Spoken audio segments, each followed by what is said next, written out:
A utilização do recurso de vídeo como ferramenta de fixação em uma abordagem lúdica sobre o sistema digestório. Contextualizando. Pai, eu fico mastigando a carne, mas não sei o que acontece. A carne não derrete na boca igual pão. É que a carne só começa a ser digerida no estômago.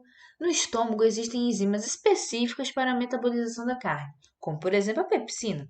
Isso fora a acidez no estômago, que ajuda a destruir tudo. Ah, tá. Mas e essa gordura toda que tem na carne? O que acontece?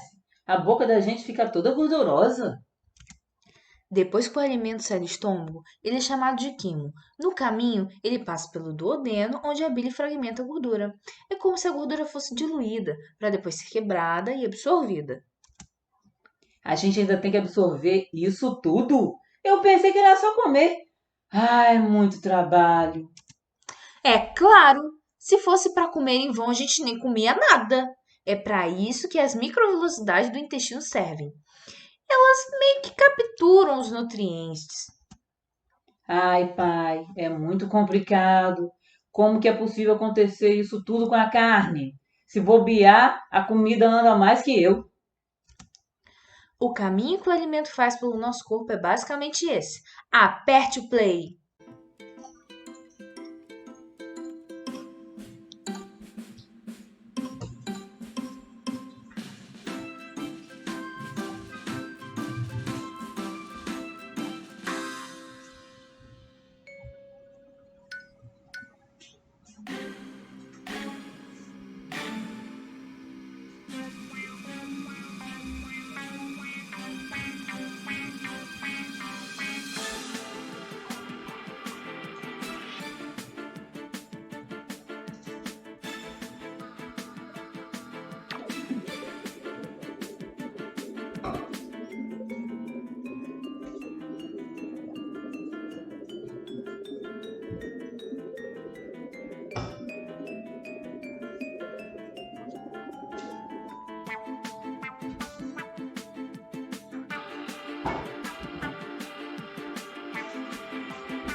Agora, vamos ver se vocês aprenderam?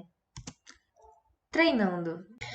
Então vamos lá. A primeira coisa que você vai fazer é respirar, se acalmar e ler as alternativas. Por quê? Dessa forma, você vai ter um norte geral, né, do assunto que abrange todas essas opções. E quando você for ler o enunciado, você vai fazer uma leitura mais direcionada, mais clara e vai economizar seu tempo. Você vai poder identificar logo de início se é aquele enunciado maçante, que grande parte dele às vezes não colabora com o resultado, com qualquer pergunta quer saber em si, ou se é aquele enunciado mais objetivo, mais direcionado, mais significativo. Então vamos lá. Pergunta 1, Enem 2018. Para serem absorvidos pelas células do intestino humano, os lipídios ingeridos precisam ser principalmente emulsificados. Nessa etapa da digestão, torna-se necessária a ação dos ácidos biliares, visto que os lipídios apresentam uma natureza apolar e são insolúveis em água. Esses ácidos atuam no processo de modo ou seja, quer que a gente complete. Então, a primeira coisa que a gente tem que relembrar aqui é a bile ela é produzida pelo fígado e é armazenada na vesícula biliar. A gente precisa ter isso em mente para não se embolar nos conceitos que a gente tem que saber depois para resolver. Show! E como a gente já sabe que esses ácidos, sais, biliares são esteroides, a gente tem uma pegada para resolver a indagação que está sendo feita nessa frase, onde querem saber de que forma esses ácidos atuam no processo, qual a função? Então, letra A, hidrolisar lipídios. Opa, peraí. Quem hidrolisa alguma coisa?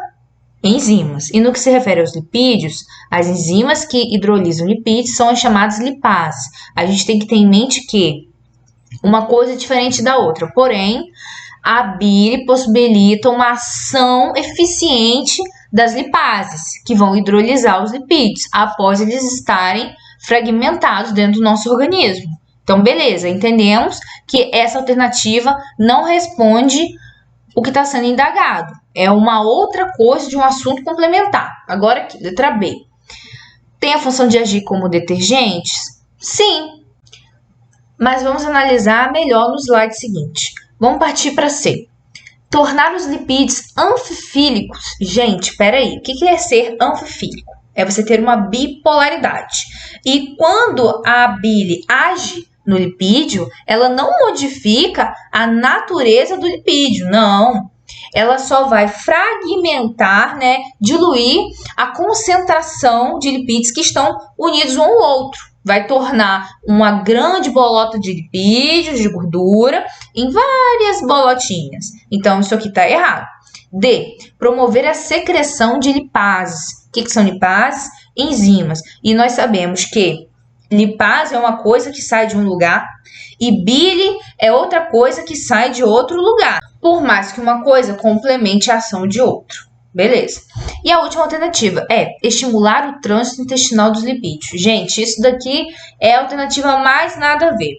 Por quê?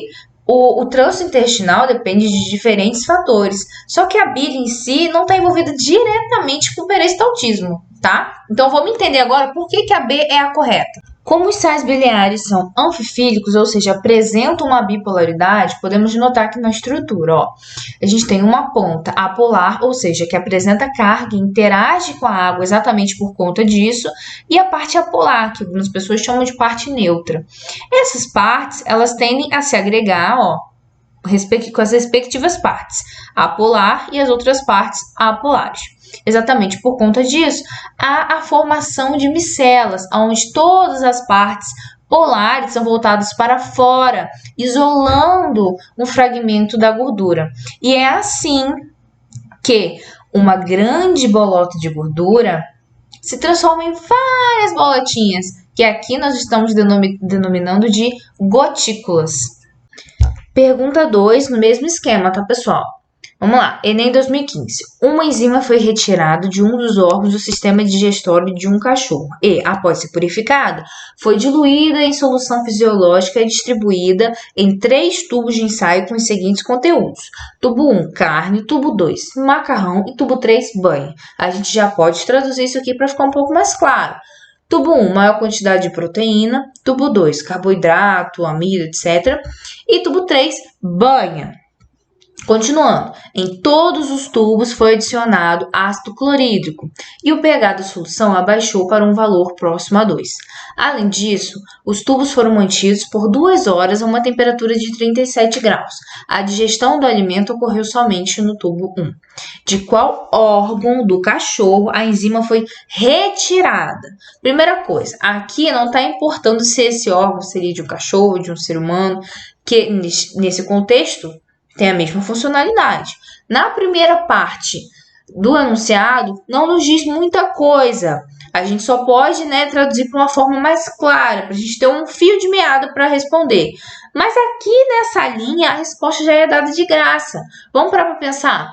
Em que órgão que a gente encontra ácido clorídrico? Gente, no estômago. Continuando, ó. Em que órgão o pH interno é próximo a 2? Estômago também, exatamente por conta da sua funcionalidade. O pH começa praticamente neutro na boca, aí ele abaixa no estômago, depois que sai do estômago, o pH eleva novamente. E aqui a gente arrematou de vez a resposta. Ó. A digestão ocorreu somente no tubo 1, ou seja, somente na carne. Vamos parar para pensar? A digestão da carne começa no estômago. Por quê? Por conta de enzimas específicas, como, por exemplo, a pepsina.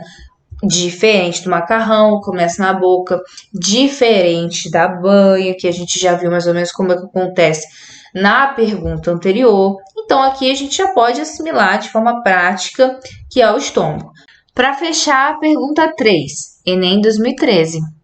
As serpentes que habitam regiões de seca podem ficar em jejum por um longo período de tempo, devido à escassez de alimento. Assim, a sobrevivência desses predadores está relacionada ao aproveitamento máximo dos nutrientes obtidos com a presa capturada. De acordo com essa situação, essas serpentes apresentam alterações morfológicas e fisiológicas, como o aumento de vilosidades intestinais e a intensificação da irrigação sanguínea na porção interna dessas estruturas. Agora a indagação. A função do aumento das vilosidades intestinais para essas serpentes é maximizar o ou a. Alternativa A. O comprimento do trato gastrointestinal para caber mais alimento? Gente, essa aqui a gente sabe que não é, até por lógica. Do que adiantaria para esse animal ter um trato intestinal maior se ele não tem nenhuma possibilidade de comer mais? Por quê? Se a gente sabe que ele habita em um ambiente com escassez de alimento, o que importa para ele não é comer uma quantidade maior, até porque ele não vai conseguir acesso a esse alimento, mas sim ter um aproveitamento completo de tudo que vem junto com este alimento quando ele ingere. Então, a gente já sabe que essa alternativa não nos responde. Alternativa B. Maximizar a área de contato com o conteúdo intestinal para absorção dos nutrientes. Sim, a gente sabe que é essa e a gente vai aprofundar um pouco mais à frente. Mas, continuando, alternativa C. Maximizar a liberação de calor via irrigação sanguínea para controle térmico do sistema digestório. Então, quem não sabe nada sobre esse assunto poderia até assinalar essa alternativa, porque está muito bem escrita, mas nós sabemos que a função das microvelocidades ou velocidades não é essa. Continuando, alternativa D. Maximizar a secreção de enzimas digestivas para aumentar a degradação proteica no estômago. Aqui está muito grotesco, porque interligou a função ao estômago e a gente sabe que essa função está interligada ao intestino, tanto que ele especificou aqui, ó, velocidades intestinais. Então, aqui, com certeza, não é. E, por fim, a alternativa é maximizar o processo de digestão para diminuir o tempo de permanência do alimento no intestino. O tempo que o alimento vai ficar no intestino é uma consequência e não é necessariamente a função das microvelocidades. As coisas têm que ser separadas, a gente tem que analisar criticamente para não confundir. Agora, vamos entender melhor essa alternativa B. Aqui a gente consegue ver de forma mais clara. A gente tem as velocidades, que são projeções desse tecido presente na mucosa em direção à luz do tubo intestinal, e a gente tem as microvelocidades, onde a gente tem que ter um olhar um pouco mais detalhista, que elas, no caso, são as projeções das membranas de cada célulazinha dessa aqui, ó, que contorna todo esse espaço também em direção à luz do tubo intestinal. Agora vamos parar para pensar, qual é a função de aumentar essas velocidades aqui? É simples, para a gente aumentar a área de absorção existente dentro dessa serpente, porque quando a gente aumenta essas invaginações no sentido interno, a gente está compactando toda essa estrutura, para que caiba mais dessa estrutura internamente dela. Se ela tem uma maior extensão dessa região de absorção, ela também vai absorver com uma maior eficiência.